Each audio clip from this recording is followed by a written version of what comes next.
they're going to say no. The messenger is the key. If you have the right messenger and they know how to deliver the message. What, are you going to scare them? You're going to scare them, absolutely. How are you going to scare the sheikhs? They wouldn't be there except for us. So what are you going to say? Them. We have soldiers in Saudi Arabia. They don't pay us for anything. How about the new thing with Libya? The Arab League, which is Saudi Arabia and others, they tell us to go and attack. They don't like Gaddafi. Attack. They don't pay us. We have already spent $1 billion. Okay. Worst case scenario, though. Bill, Wait a minute. We've spent $1 billion. Why aren't they paying us? Fine. In a fair world, they would. You know where Libyan oil goes to? Yeah, Europe. No, excuse me. It goes to China. China's the biggest customer. But a lot of Europe, You know where it doesn't go to? United States. Correct. Okay. But unintended consequences of you threatening the Chinese and OPEC, I mean, that's going to have a big blowback on the United States. Now, it sounds good to be a tough guy. I'm a tough guy. You know that. You're a tough guy. Okay. All right. You're a tough But guy. the blowback, all right, from China and OPEC could really, really harm the country. The only thing you have to fear is fear itself. I'm so FDR. Surprised. I'm so surprised at you. Let me tell you something. So surprised. The mere threat of doing that, and they know it's right. Then why hasn't Obama or Bush done it? Bill, because they don't have the capacity to do it. What, Let me just tell you something. To do it? Maybe they're not smart enough. Maybe they're not tough enough. Maybe they don't have the right ingredient to do it, and they should absolutely be doing it. The mere putting on a tax on China, you're never going to have to do it because they're going to come to you, they're going to call you, and I don't mean where you give them a big party for their president who's been screwing us for years and years and years at the White House. They're going to call you and say, what do we have to do? Because we are rebuilding China. You go to China, they're building airports, they're building bridges, they're building cities, bigger than New York City, all with our money, mostly with our money. Okay. So you're going to be the tough guy. You know what I noticed the other day, Bill? What? I was watching a great documentary on China, and they're building bridges all over China, massive bridges, like the Verrazano Bridge, like the George Washington Bridge, like we used to. When was the last time you saw a bridge being built in this country? It doesn't happen anymore. When was the last time you saw an airport being built in this country? It doesn't happen anymore. Okay. We're policing the world. We're in Iraq. We're in Afghanistan. We're in Libya. We're all over the place policing it. And China is out spending more money than us on taking over the world economically. We're fools, Bill. Our leaders are fools. Okay. You're going to be a tough guy if you're elected president. I'm not going to be a tough guy. Yeah, you are. You're going to scare me down. I'm not a tough guy. I think I'm a smart guy. Okay, let's not use the word tough. I know a lot of tough guys. Let me tell you. I know a lot of guys that think they're tough. They're not tough. Let's use the brain, not the toughness. We're going to be smart. Okay, but the confrontation is going to come across as tough. If what you do is what you say, that's a tough approach. You know that. That is a tough I don't want to approach. lose $300 billion a year to China when we can't afford to build schools for our children, when we can't afford to build highways, when we can't afford to build railways, when we can't afford to build bridges. I mean, I don't want to build Bill. It's very simple. I want money to be invested in jobs and in this country. I don't want to rebuild China. I want to rebuild the United States. All right. Obamacare, big program. It's a disaster. Why is it a disaster? Well, I'll tell you, I graduated from a great school, the Wharton School of Finance, and I have 6 friends, and they have companies. They are medium-sized and smaller companies, but they've always made a nice living. The smart guys always were smart guys. Of the 6, 3 of them recently told me they're going to have to close their companies because Obamacare is so expensive. Now, what do I know? All I know is these are really smart guys that operate mid-sized to small companies. They've always done a good job, employ lots of people, et cetera, et cetera. 3 of them are going to close their companies because of Obamacare. 3 of them are not happy about it, but they think they can get by. That's all I have to hear. Do you believe the federal government has an obligation, a moral obligation, to provide people who can't afford health insurance with health insurance? I certainly would like to see. I have a big heart. I really do, despite what you may think. And I have a great, big, fat, beautiful heart. And when people are in trouble, I like to help them out. What I don't like seeing is South Korea. We have thousands of troops in South Korea. We're protecting them from North Korea. We're sending ships. We're doing everything. You know what happens? They give us nothing. Saudi Arabia, we're protecting them. Wait a minute. If we ever ran our country properly, then we'd have money to do that? We would have so much money, it would be coming out of your ears. But do we have a moral obligation to give people health care who can't afford it or just won't bother? We have a moral obligation to help people. I really believe that. I believe that strongly, and not everybody does. So there would be Trump care then? Well, it would be a form of much better. As an example, I have a big company. When I buy health insurance, I can't go across state lines to buy it. Yeah, you know that's why? obvious, right? Yeah, and I can make a better deal in New Jersey than I can in New York with a better company. So you'd get and yet free I can't go. competition. Number one, anywhere in the United States has to be a strong company, but we should be able to go out and price it privately. I believe in the private, but I don't want to be stuck with one or two companies in New York. I should be able to go to Wisconsin. I should be able to go to Iowa. If I want to buy health care for my people, as long as it's a strong company, I should be able to bid it out. You would save so much money. But these brilliant politicians don't allow that to happen. We can't go across state lines. No, I know, you that's tell me crazy. why. All right. Well, that would be a big thing right there. One of the reasons the recession hit us so hard is because weasels on Wall Street ginned up these real estate derivatives. You're a real estate guy.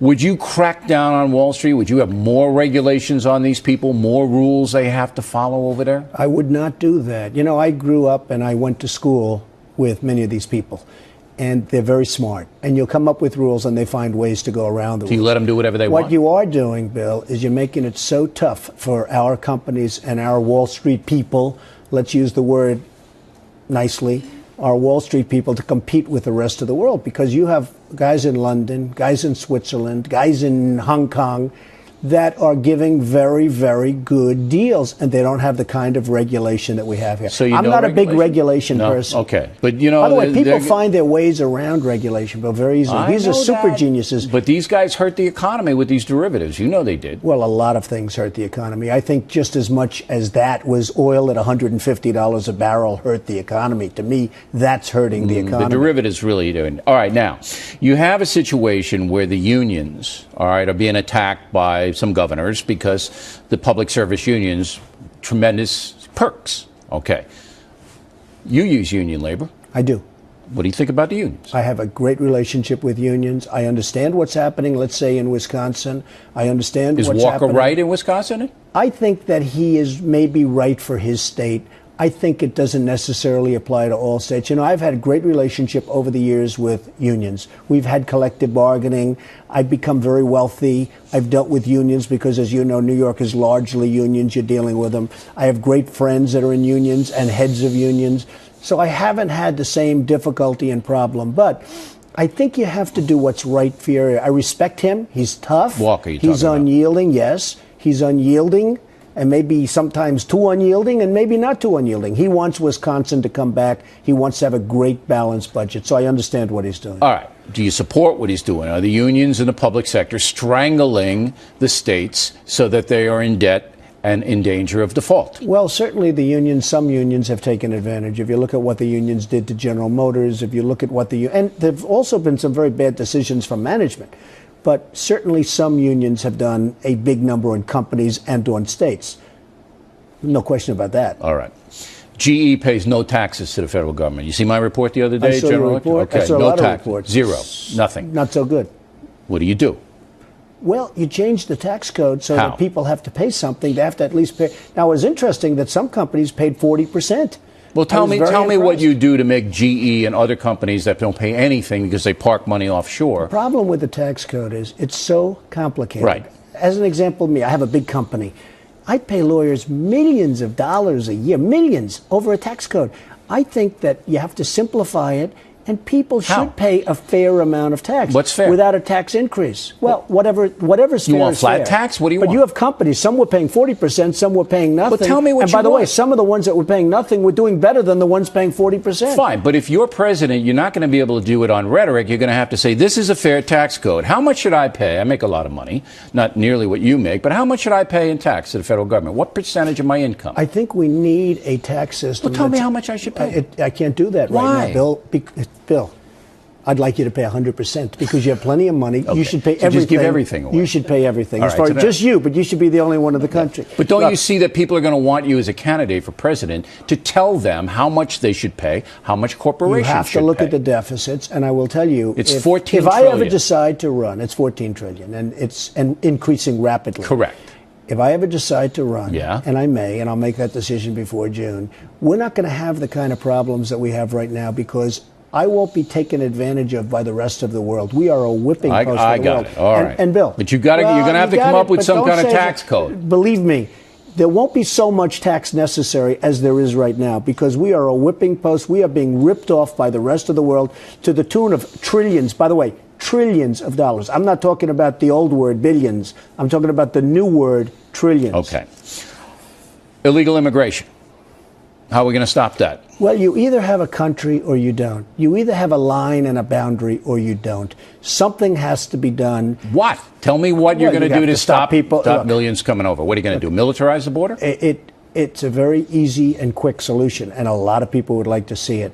It's a very, very strong solution, but you either have a country with a line or you don't have a country, and right now we don't have a country. Okay, what's the easy solution? Go. Well, you put soldiers on that line. So you militarize. Do you have a choice? No, I don't think so. I've been calling for that for 10 years. They're coming over and they're climbing over a fence, and there's nobody within 10 miles, and they walk in. So you militarize the border, you make it very difficult. And they're selling drugs all over the place. Yeah, you stop the narcotics and they're killing people all over the place, and we're not doing anything about it. Okay. Now, the 15 million illegal aliens already in the United States. What do you do with them? Well, you know, I have a real interesting situation going. I have friends that want to get, and they think I have like this great influence, okay? They're wrong, but they think I have tremendous power and tremendous, so they call me. And they have PhDs from Europe, and they have PhDs from Asia, physicists, doctors, brilliant people, great people. They want me to help them get a green card, and you can't get it. And yet if you come in from someplace, you don't have a job, you never went to school, you come into the country and automatically you're made a citizen.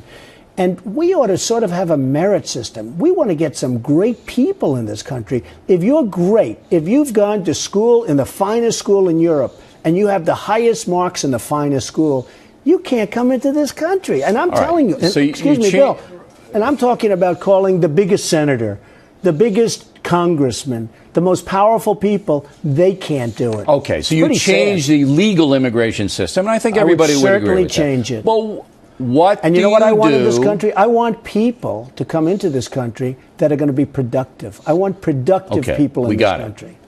Well, what do you? I hope you get it. I get it. I'm slow, but I do pick it up. Okay. What do you do with the 15 million here? Do you give them a pathway to citizenship, or do you put them on a bus and drive them out of here? I think right now you're going to have to do something, and, you know, it's hard to generalize, but you're going to have to look at the individual people, see how they've done, see how productive they've been, see what their references are, and then make a decision. All right. On a case-by-case, it's going to take a long time and a lot of people. But, you know, you have some great productive people that came in. No doubt. And then you have some total disasters that probably should be in prison. Okay. Real quick, social issues, abortion. Right. You favor it? No, as you know, I'm pro-life. Okay, so you're pro-life on abortion. But would you outlaw abortion? Well, I'd go a step. I'd go a pretty strong step. Something I don't like. I used to not be pro-life. I've become pro-life. I've seen friends that had children that they didn't want, and now they have children and they're the apple of the eye. So I've really changed my views over the years, but I am pro-life. I would really, I'm forming an opinion. I'm forming a very strong opinion, but I'll let you know in about 3 or 4 weeks if I decide to. All right. Gay marriage. Favor it? I'm against it. Why? I just don't feel good about it. I don't feel right about it. I'm against it. And I take a lot of heat because I come from New York. You know, for New York, it's like, how can you be against gay marriage? But I'm opposed to gay marriage. They say, the gays, that this violates their rights, that they are American citizens and they should have a right to live the same way heterosexuals live. And you say? Well, I think it's a tough situation. And I'll tell you what I say. I say that we have other problems. We have other problems in this country. And I don't think a president should be elected on gay marriage or not gay marriage, because we have some very big problems. Based on everything I see, Obama, who said basically the same thing as I do, I think he's going to come out in favor of gay marriage. Okay, and but you remain opposed? I am opposed, yes. All right. You saw me on The View with the ladies walking out? Yes, I did. But they didn't walk out on you when you brought up the birth certificate when they should have. That was worse than what I did. Muslim problem in the world. Is there a Muslim problem? Well, let me explain one world? thing. I don't think it was worse. I'm just saying to Obama, let me see your birth certificate. Okay, now we'll get to that. I don't know what the big deal was. Well, Whoopi. Well, Whoopi took it a little hard. Whoopi's a friend of mine. I was in her movie and lots of other things. But, you know, it's one of those things. Go ahead. Is there a Muslim problem in the world? Absolutely. Absolutely. I mean, I don't notice Swedish people knocking down the World Trade Center. There So certainly why- is. And I why- came out very strongly against the mosque being built virtually And across so did the I. street. You and I were you on and the I same are- page. Okay. However, Muslim Americans say, hey, you're picking on us. No, nobody's picking. The fact is, it was so insensitive when they announced the mosque in that location. Don't forget, that's my territory, Manhattan real estate. When they announced the mosque in that location, I couldn't believe it. You know, you have people, 3,000 people died, and you have all those parents and sisters and brothers and wives. And I mean, just saying, I can't believe it. The World Trade Center came down. My loved one, more than anybody in the world, I love this person, dead, and now they're building a mosque across No, it? I thought it was the same way. I think it's very insensitive, and I think But it's you do inappropriate. believe overall there is a Muslim problem in the world. Well, there is a Muslim problem, absolutely. You just have to turn on your television set. And do you think it encompasses all Muslims? No, and that's the sad part about life, because you have fabulous Muslims. I know many Muslims, and they're fabulous people. They're smart, they're industrious, they're great. Unfortunately, at this moment in time, there is a Muslim problem in the world. And Should- by the way, and you know it, and I know it, and some people don't like saying it because Well, they think it's not politically correct. Whoopi but and give me Joy a will break. walk off on me. But when I say there's a Muslim problem in the world, I basically say, why don't the good Muslims, that I believe outnumber the bad Muslims probably 8 or 9 to 1, Or more. why don't they, the Muslim community throughout the world, speak out more forcefully against the jihadists? Well, Why? there's something out there that brings a level of hostility that I've never seen in any religion. I mean, you can say what you want about the Quran, you can say what you want. There's something there. There is tremendous hatred, and tremendous hatred of us. I look at Iraq. I was watching the other day. You know, we've spent all this money and all those lives in Iraq. They hate us. They hate us. They can't get rid of us fast enough. And by the way, as soon as they leave, you know, as soon as we leave, Iran is going to take over the oil. You know that. we know there's a big problem. We'll get to foreign in a minute. Okay. Now, when you were on The View and they didn't walk out, which they should have because they walked out on me and they should have stayed, you were way, way worse than I was on that View. You were hammering the birth certificate. Now, we very early on did an investigation about Barack Obama's birth certificate. And what the Factor found out was there were 2 announcements the week he was born in both Honolulu newspapers saying that he was born. Okay? That is impossible. That is impossible to make happen if he had not been born in the hospital. So therefore, I just put it to bed. I said he was born in Honolulu. All right. The 2 newspapers documented it. His mother was a hippie. His father was a guy from Kenya who split. There couldn't have been a sophisticated, what is he, baby Jesus? There was a sophisticated conspiracy to smuggle this baby back into the country. So I just dismissed it. But you made a big deal out of it. Bill, I grew up with Wall Street geniuses. What they do in terms of fraud and how they change documents. And I'll tell you something, if you notice, those dates were 3 days later. And here's what I ask people. Who puts announcements? Here are 2 poor people, a man and a woman with no money. They have a baby. There's announcements in the newspaper. The grandparents Excuse me. did it. The grandparents. Nelson Rockefeller doesn't put announcements. Sure, there are Who- birth did you ever announcements hear- all the time. I've never seen one. Okay? Really? No, No, I've never they're seen common. one. I've never seen one. But why if you is this look at- important to you? Because if you are going to be the president of the United States, you have to be born in this country. And there is a doubt as to whether or not he was Come on. born. Do you really feel there's a doubt? You know, I started off by saying, and I always do, and I did in The View, I'm a very smart guy. I went to the best college. I had good marks. I was a very smart guy, good student, all that stuff, okay? Because what they do to the birthers, which is a term I hate, because a lot of these birthers are just really quality people that just want the truth. What they do to the birthers is unbelievable, to a point where people are afraid to talk about this subject. They're afraid to confront you or anybody about this Do you subject. think it's I'm an not. important subject? Listen, I have a birth certificate. I have my birth certificate. And in fact, they said the one I gave yesterday wasn't good enough. So I actually got the one from the health department, which is the perfect one, okay? Because they were saying, oh, the one I gave yesterday wasn't Yeah. good enough. So I got the other one. People have birth certificates. He doesn't have a birth certificate. Now, he may have one, but there's something on that birth, maybe religion, maybe it says he's a Muslim. I don't know. Maybe he doesn't want that, or he may not have one. But I will tell you this. If he wasn't born in this country, it's one of the great scams of all time. Absolutely. But I don't Well, think that's I mean, the case. you don't, but I'm starting to think. Let's I put it don't this way. think you 2 believe weeks that ago, either. I think it's 2 weeks provocative. ago, You get a lot of attention raising the question, but I don't think you believe 2 he was- weeks ago, I felt like probably he was born in the country. Today, it's Possibly. I'm telling you, it's changed. I've seen too many things. Why did Whoopi Goldberg get so angry about you? I don't know. And then she Didn't said, you ask her? Then she said to me, and she likes me. She said, Donald, I love you, but she actually said, if it were a white man. Now, I know they asked for Bush's birth certificate. I know for a fact they asked for John McCain's birth certificate. So why did she make it racial? I don't know. She brought race into Right. it. She brings race into it. What can I tell you? You don't know why? She started up by saying, I love you, and then she brought race into it. You tell me what that means. I don't know. Okay. All right, let's go to Libya. The Libyan action is being explained by President Obama, as you know, as a humanitarian act to stop a slaughter, which we all believe would have happened. Which is fine. Okay. Do you support it? I support stopping that kind of a slaughter. The problem is, where do you stop? You've got other countries that are doing worse than this guy ever dreamed of. And we're not doing anything. We have other countries like Darfur. Well, we're not doing anything, though. You know, the a lot one thing of it's I would logistics. say, Bill, Go ahead. and I've never said this before. This is a first on your show. Good luck with it. Run with it. In the old days, when you had wars, you win, right? You win. To the victor belong the spoils. So when we go to Iraq, we spend $1.4 trillion so far, and thousands of lives are lost, right? And not to mention all the poor guys and gals with one arm and no arm and all the problems, Absolutely. right? Right. And we're going to leave. And as sure as you're sitting there, Iran is going to come over, take over not only Iraq, but perhaps more importantly to them, take over the second biggest oil fields in the world, right? And I like the old system better. You win a war, you stay there, and you keep the oil. And, you know, then those people will not have died in vain. Forget the money we spend. They will not have died in vain. You have the second largest oil fields in the world. Now, they're not going to come as long as we're there, but 15 minutes after we leave, Iran is going to go into Iraq. And what do you do to Iran if that happens, if you're president?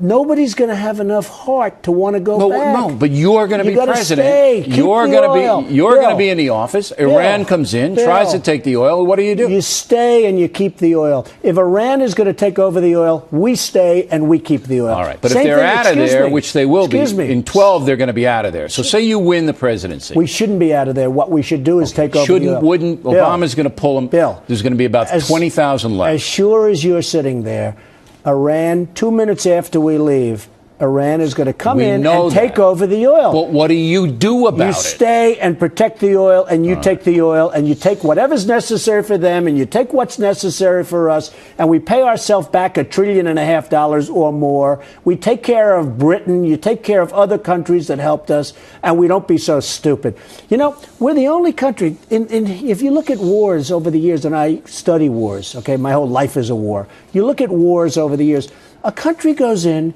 they conquer, and they stay. We go in, we conquer, and then we leave, and we hand it to people that we don't even know. Now, who are the people that are going to be running Iraq?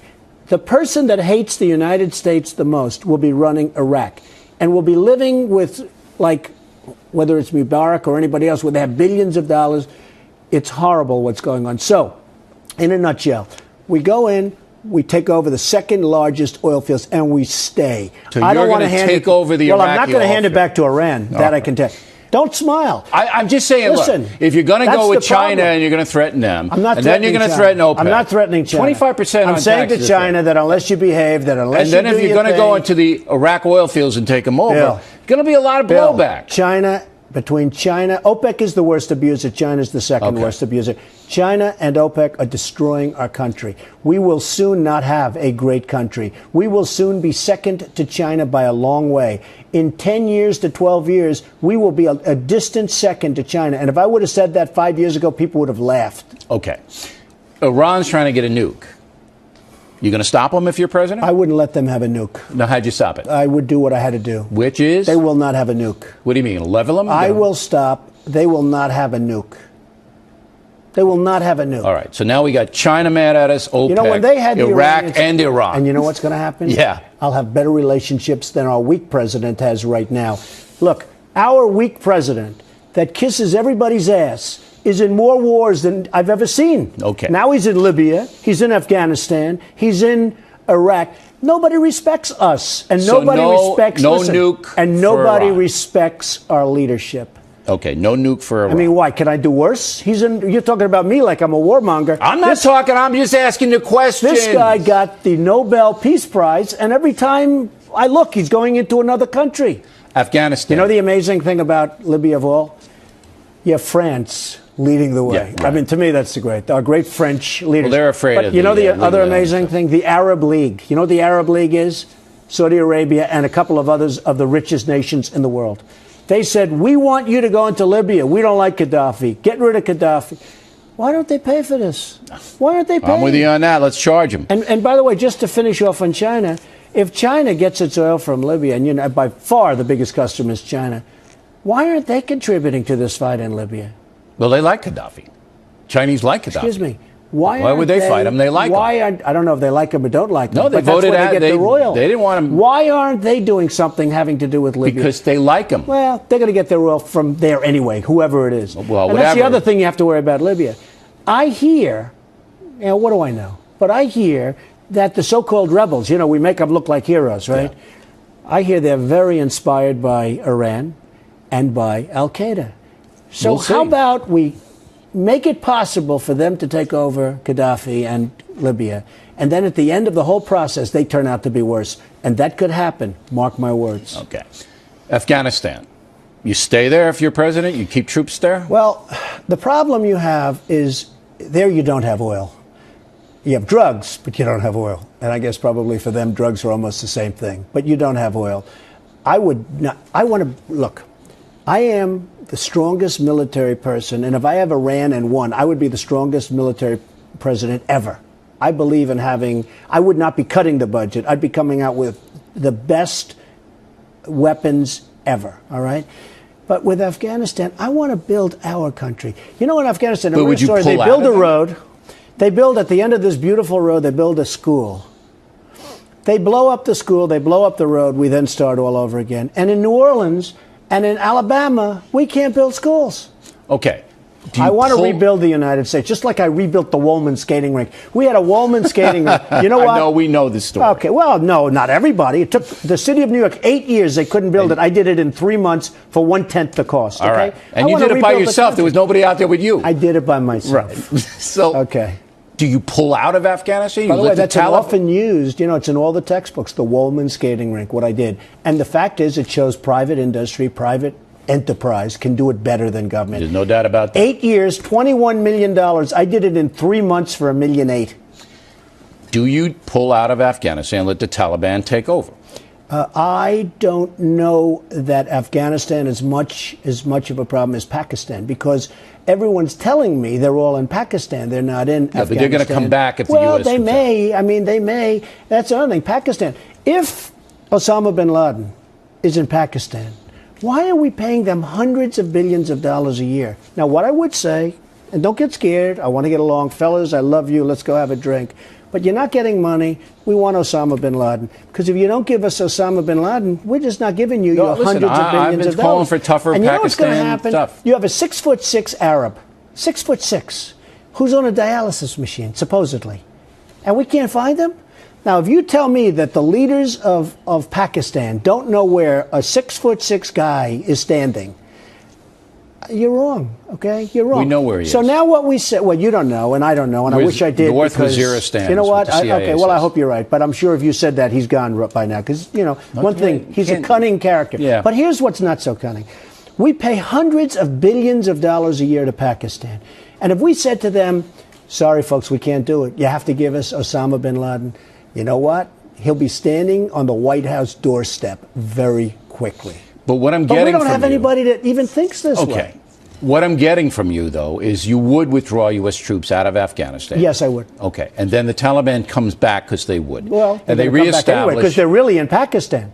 Okay, but I mean, that's- are you a warmonger? Do you want to attack Pakistan That's a too? short drive. Bill, All you're a right. warmonger. No, but I'm just like, this is serious. So they come back and they reconstitute the Taliban government. Al Qaeda has the sanctuaries it has before. Then you're going to have to go back and take care of them anyway. I don't believe too much in the soldier concept, other than I believe in air power. And you're sort of seeing that over in Libya. You can knock the hell out of them without losing soldiers and losing lives. Kill a and lot of arms civilians, and though. legs. Kill a lot of No, civilians. not necessarily. If you have good intelligence, you know, intelligence is the thing that this country is lacking. All right, so especially from its leadership. Afghanistan, you're out. All right, now, final question. When you say Afghanistan, I'm out.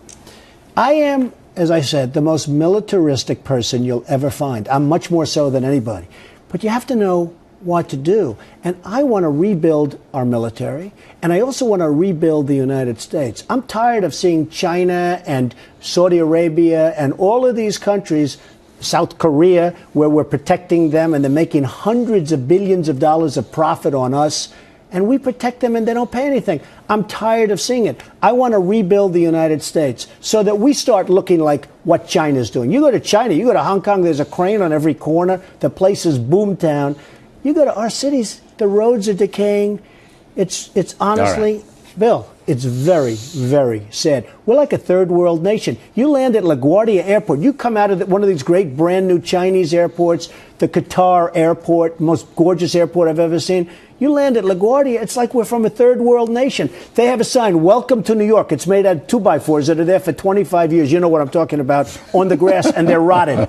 This is what we have. All right. I want to rebuild this country, and I want to create jobs in this country. I got it. Do you have any idea what you're getting into if you do run for president? You're going to have to go to Iowa and New Hampshire in the winter. I love the people in Iowa. I love the people in New Hampshire. Do you know where Iowa is? Absolutely. You know, there's no golf courses there. I know. I almost bought one in Iowa, actually. Of course. So you're willing to slog it through. Yeah. You're willing to wear the earmuffs, go up to New Hampshire. Do I love it? Is that different than Mar-a-Lago? Yeah, it's different. Would you say in Palm Beach? Okay. But you know what? I love this country. If I can do something to help this country, and when I see the gross incompetence that we have running this country, I cannot believe it.